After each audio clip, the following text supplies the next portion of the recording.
kita sudah mendengar saksi dari kami dari pemohon. Ada 2 saksi yang kami hadirkan ya. Yang pertama dari pekerja Aji ya sudah menerangkan di hadapan persidangan mengenai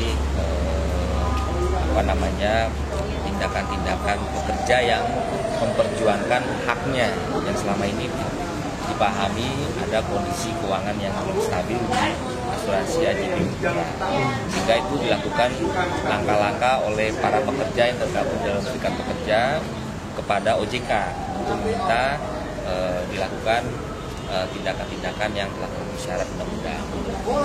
Kemudian berdasarkan saksi yang sudah menjelaskan tersebut, tindakan yang sudah seharusnya memenuhi syarat ternyata belum dilaksanakan pengendali atau pengelola statuter itu oleh OJK, dan itu ada potensi pidananya menurut saksi. Kemudian supaya tidak ada konflik kepentingan ya, dan karena melihat juga tidak ada respon-respon selama pengaduan dari pihak serikat pekerja, akhirnya dilakukan langkah mengajukan laporan polisi di kepolisian, yang pada akhirnya baru mengetahui ternyata undang-undangnya hanya dapat dilakukan oleh penyidik OJK, sehingga perkara tersebut tidak bisa diproses oleh kepolisian. Itulah keterangan saksi yang pertama. Sedangkan saksi kedua Pak Yohanes dari Wanarta juga sudah menjelaskan mengenai inti permasalahan yang ada di asuransi Wanarta, dan sudah diberitahukan juga dalam konteks pengaduan ya oleh Pak Yohanes ini sebagai ketua perkumpulan para korban ya, untuk dilakukan tindakan-tindakan seperti mengamankan aset sisa yang tidak dirampas oleh negara, supaya untuk bisa diselesaikan kewajibannya kepada nasabah-nasabah yang belum dibayar klaimnya. Namun demikian, pemberitahuan, perlindungan hukum dan juga surat-surat pengaduan itu juga sudah disampaikan oleh Pak Yohanes ya, tidak direspon dengan baik, dan juga permintaan penyidikannya pun juga tidak direspon untuk dilakukan langkah penyidikan oleh OJK, yang pada akhirnya melalui anggota perkumpulan itu telah melakukan laporan polisi kepada Barreskrim, dan kemudian langsung dilakukan respon yang cepat oleh kepolisian sampai dengan tersangka, sehingga terbit juga red notice ya, oleh kepolisian terhadap ownernya. Dan kemudian setelah berjalan tahun 2023 itu baru mendapat kabar SP2HP ya, mengingat undang-undang P2SK sudah diundangkan dan diberlakukan, maka perkara yang sedang berjalan dihentikan sementara. Nah, itulah kerugian-kerugian yang dialami langsung oleh Pak Yohanes ya, beliau juga korban yang ada kerugian material, kemudian ada perkumpulan resminya yang sudah terdaftar sebagai badan hukum perkumpulan. Kemudian juga ada hal-hal lain juga disampaikan oleh saksi tadi, sudah didengar semua persidangan ya, termuat dalam majalah Gatra ya, ada komunikasi dengan buronan yang sudah dilakukan oleh tersangka Barreskrim.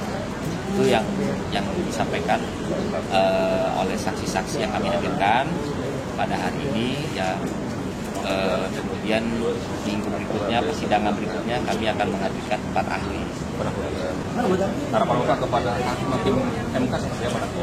Harapannya dikabulkan pastinya ya. Kami sangat ingin ini dikabulkan, karena yang kami alami ini tidak hanya kami aja. Ya, pemegang polis itu banyak, punya tanggung jawab besar. Kita juga banyak. Kita udah sekian tahun sama yang dialami pemegang polis kita alami juga. Jadi kalau misalnya harapannya kemarin kan sebenarnya kan ketika di OJK kita berapa kali bersurat itu sudah ditangani dengan baik, tapi kan buntu ya, memang ada pertemuan tapi hanya sebatas pertemuan ya, tidak ada tindak lanjut realnya di perusahaan seperti apa. Dan memang faktanya ya apa yang kami sampaikan, pasal 53 dan 54 tadi dilaksanakan. Kami berharap ya ini bisa diselesaikan lah. Kami juga sebenarnya perjuangan kami nggak cuma kami, tapi ada beberapa juga lapisan masyarakat yang prihatin akan hal ini. Kenapa? Ini sangat berdampak untuk banyak halua. Aturan undang-undang sudah dibuat, tapi pelaksanaannya nggak ada. Ya, nah, kali undang-undang OJK menjadi penyidik tunggal, kemampuannya ada nggak? Ada beberapa yang tidak ada OJK-nya di daerah-daerah ini. Mereka mengalir seperti apa? Bentuk perhatiannya kan bukan cuma kami sebagai nasabah asuransi, tapi bank loh. Ya, bank mungkin bank BCA, bank B, semua kan ada bank, ya kan? Bank konvensional, bank syariah, dan bank-bank kecil yang mungkin di ujung-ujung kan. Nah, itu gimana saat mereka nasabah mengalami kerugian, diambil uangnya? Mereka melapor kemana? Kan akhirnya menjadi sulit. Nah, ini yang kami harapkan Kemenkyu bisa kembali, atau kalau emang OJK ini sudah terasa nggak baik, ya diambil aja. Bisa kok dibalikin lagi ke Kemenkyu. Ya, bisa ada pengawasan, ya kan? Unit, Pak, ya? Iya, balik lagi. Iya, gitu loh. Sendiri, Pak, ya? Iya. Ada beberapa hal yang perlu saya sampaikan. Pertama adalah mengapa undang-undang PPSK ini kita menentang, karena ini ada indikasi, ada dugaan bahwa akhirnya Polri tidak bisa lagi menyidik gitu. Masyarakat tahu nih, karena masyarakat sudah edukasi ya, bahwa harusnya Polri menyidik kasus-kasus masalah keuangan, tapi ternyata sekarang enggak, dilimpahkan sepenuhnya oleh OJK. Iya. Dan masyarakat nggak tahu, ini masyarakat harus tahu. Terutama kedua, bukan masalah warna aja, ternyata kalau kita sedikit, kalau kita baca draft undang-undang tersebut, bahwa semua lembaga keuangan ketika ada permasalahan ditangani oleh OJK. Nah, permasalahannya kan mungkin asuransi. Kita bukan, tapi kita nggak tahu ke depan. Siapa tahu ada masalah bank konvensional, bank syariah dan sebagainya, timang pinjam sebagainya. Apakah OJK bisa menyelesaikan masalah tersebut? Ya kan? Dan kita nggak tahu juga. Nah, ketiga adalah kita ingin marwah penyidik itu kembalikan lagi ke Polri.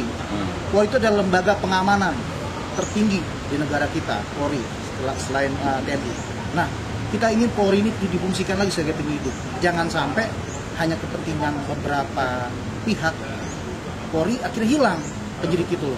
Dan saya sangat menentang sekali apabila tugas Polri disingkirkan oleh beberapa pihak. Dalam hal ini OJK sama saja mengebiri perangkat hukum yang lain, karena dalam hal ini undang-undang yang akan dikeluarkan oleh OJK itu betul-betul tidak bisa menjadi referensi para seluruh nasabah-nasabah atau korban-korban yang sudah terzolimi, teraniaya juga, karena dalam hal ini itu merugikan sekali rakyat atau nasabah-nasabah yang ada di seluruh Indonesia.